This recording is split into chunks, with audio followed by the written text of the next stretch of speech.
Salut, dimanche 19 octobre 2025. Donc, le Louvre s'est fait braquer. Alors, on se réveille ce matin, 9h30, cambriolage. Donc, ce matin, c'était genre, le cambriolage, c'était le cerveau. Hein, franchement, les mecs, ils ont loué ci, ils ont fait ça, ils ont disqué, tac, tac, tac. On va même voir des images du braquage.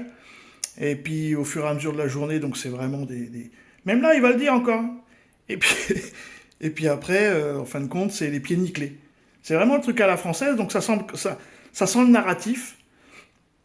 Bon, maintenant, qu'est-ce qu'ils ont volé les mecs, ils volent des bijoux de la couronne. Donc, c'est pas vendable, hein. Pas en l'état. Hein, voilà, quoi. Donc, forcément, c'est les dessertir, revendre les joyaux.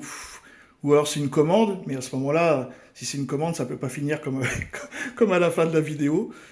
Donc, je ne sais pas, j'ai pas d'idée, mais en tout cas, tout ce que c'est que ça sent mauvais, quoi. Voilà, c'est ça l'histoire. Où le banditisme a évolué, c'est plus des grands voyous qui passent leur vie à attaquer des bijouteries et des banques qu'on connaît tous, c'est tout à fait autre chose, il y a une mutation totale. Donc il y a des individus sur le marché, le grand banditisme aujourd'hui c'est essentiellement d'ailleurs le trafic de stupéfiants, mais aujourd'hui on assiste à beaucoup de personnes qui sont recrutées sur les réseaux sociaux, ça, c'est les commanditées pour braqueurs. des opérations, que ce soit Et là, ce sont des pour des professionnels. enlèvements, des assassinats, En tout cas, c'est très. dans la crypto-monnaie, c'est pareil. Donc, Frédéric Leclerc, pardon, qu'on avance dans le scénario et qu'on avance pas à pas, et je vous entends. Le scénario est déjà fait, hein. Parce que la suite, c'est que. Faut bien comprendre donc ça. il y a ces 7 minutes. L'alarme principale, enfin celle qui donne vraiment du mouvement à tout le monde, c'est 9h37. Ouais, c'est ça. Et là, ils sont en train de repartir. Donc ils reviennent sur le balcon et sur leur nacelle. Oui, ils descendent, je sais pas à quelle vitesse, entre guillemets, une nacelle de monte charge de déménagement descend, mais c'est pas très vite, Pas très effectivement. Il est 9h30. Anne a encore son déménagement dans Pas la très rue. vite, effectivement. Donc ils sont descendus à un rythme relativement lent. Toujours avec le casque de moto, gilet jaune pour l'un, gilet orange pour l'autre, ils redescendent et ils montent derrière deux très gros scooters, parce que je le disais au début, il y avait leurs complices qui les attendaient avant de repartir en trombe sur le quai François Mitterrand, de traverser Paris, d'emprunter un bout. Donc jusque-là, c'est du bon professionnalisme, hein. Ils viennent, ils montent, ils disquent, ils prennent tout ça en 7 minutes, ils partent. Donc jusque-là, c'est le cerveau. C'est après que ça devient des Français. Du périphérique parisien et d'aller se fondre dans le flot de la circulation de l'autoroute A6, donc dans le sud de la capitale. Et selon nos informations, dans tout ce que vont retrouver les policiers, il va y avoir un gilet jaune qui a été perdu. C'est un témoin qui va prévenir la police. Gilet jaune perdu au niveau du pont de Sully. Et la police va mettre la main sur deux disqueuses, celle qui a cassé les vitrines, celle qui a cassé la vitre, un chalumeau, de l'essence, on en parlait tout à l'heure avec Bruno. La nacelle aurait dû être incendiée, mais ils ne l'ont pas fait faute de temps, parce qu'on a appris par la suite qu'il y a un agent de sécurité du musée qui va les mettre en fuite. Ils n'ont pas le temps d'incendier cette Regardez l'image qu'on a en haut à droite de l'écran, c'est-à-dire on a ce que vous appelez la scie circulaire, la disqueuse. Une disqueuse.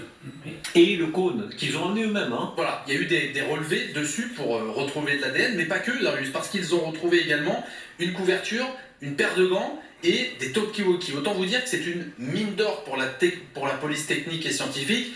Les empreintes digitales, les traces, l'ADN, etc. Nul doute que dans quelques jours, les enquêteurs vont avoir des idées sur ce commando-là. Et donc, Ah bah, donc, la disqueuse est dans la rue, hein, parce qu'une fois que vous êtes en haut et que vous avez fini de disquer, je vois pas pourquoi vous la redescendez avec vous. Bon, admettons.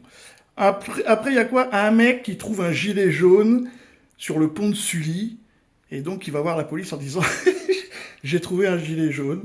Bon. Et puis après, les mecs, ils perdent tout. Ils perdent les gants, ils perdent les masques, ils jettent leurs gilets, on sait pas pourquoi, mais bon, ils jettent les gilets. Voyez. Donc on commence par un braquage que c'est le cerveau qui l'a fait, et puis à la fin, bon, soit ils n'ont pas de nouvelles d'eux, soit que ça a été super bien réalisé, mais il y a un narratif qui se met en place, comme quoi, et ça fait penser à une chose, à Amra. Amra, donc qui se fait sortir d'un camion, voilà quoi, et qui doit aller vivre tranquillement en Roumanie. Et quand il se fait arrêter en Roumanie, il a les cheveux tout roux. Donc vous avez une tête d'arabe avec les cheveux roux qui se cache en Roumanie chez les cathos, quoi. Et alors, ça n'a pas de sens. Bah là, ça y ressemble aussi. Par contre, il y a des bijoux qui ont disparu. Et encore une fois, ça n'intéresse que des gens de la bourgeoisie ou de la noblesse, de l'aristocratie, qu'on en a à foutre du diadème de Marie-Antoinette. voyez, c'est ça l'histoire. Mais par contre, ça a permis de passer toute une journée apparemment sur le vol du braquage du Louvre. Voilà. Salut les amis!